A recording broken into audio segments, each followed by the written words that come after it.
So at the moment right now, I'm working on quite a few projects simultaneously.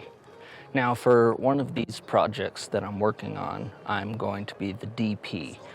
And as part of pre-production, we have been discussing which type of camera we want to use and which type of camera overall is best going to suit the shoot. And that's actually sparked quite a lot of thinking just within itself, thinking about how many cameras I own. I own a mirrorless camera, I own a DSLR, I own two 35mm cameras, two medium format cameras, and one large format camera.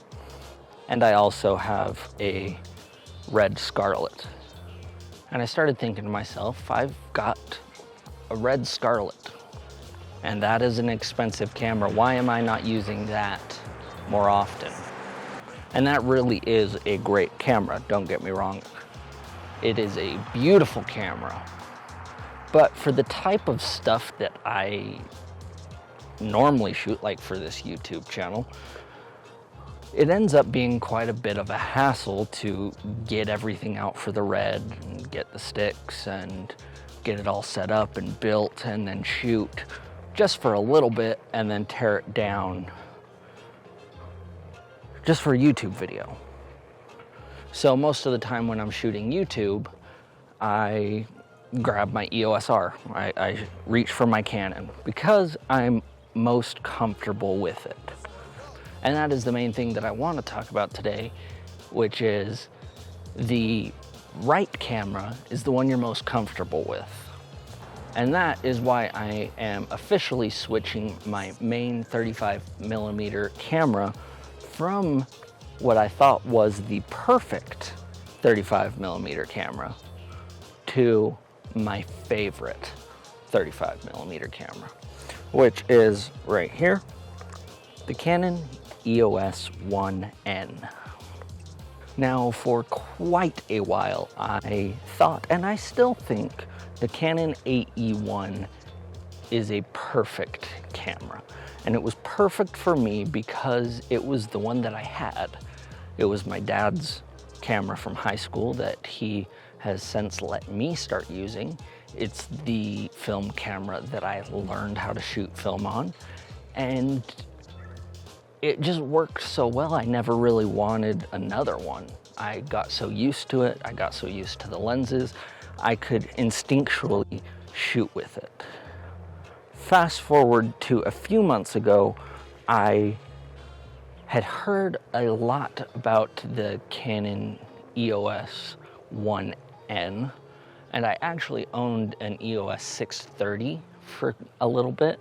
And I really liked that camera, but it had some battery drain issues. And I finally just went for it, and I made the investment, and I got this 1N.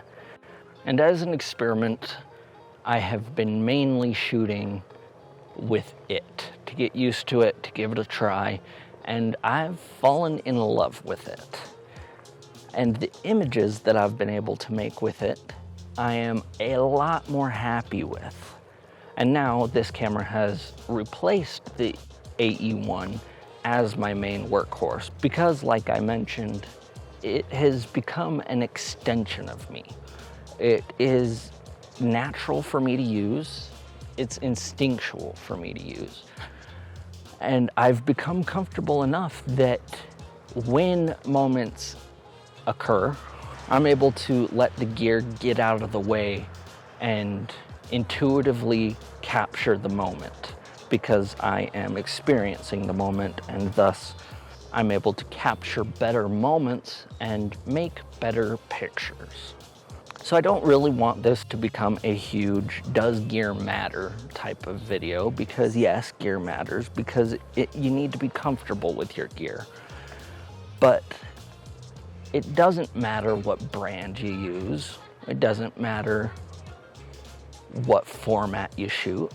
If I'm shooting portraits For a client, I am more likely going to reach for one of my medium format cameras. I'll most likely grab my RB67 because that's the right camera for the job for me. When I'm out just daily shooting, I'm gonna have my Canon EOS-1N. If I am shooting a commercial, I will probably rent a Blackmagic or use the Red. And that's where I think I want to wrap up this video. I hope that you're not dizzy from just watching me ride around. This wasn't a very visually entertaining video by any means, and I didn't set out to do that. I set out to just set my camera up and talk for a little bit. So I hope this information is somewhat useful, and more than anything else, I would love to hear your thoughts and opinions in the comments. Let me know what camera is your perfect camera. When you're going out for a stroll and you're just taking some pictures, which camera do you reach for? Is it different than if you're perhaps getting paid for work? Let me know. Thank you guys so much for supporting me and the channel. Like I said, I've been working on a ton of projects simultaneously, and hopefully I'm going to be able to start posting a lot of that soon. So stay tuned, and until then, I'll see you later.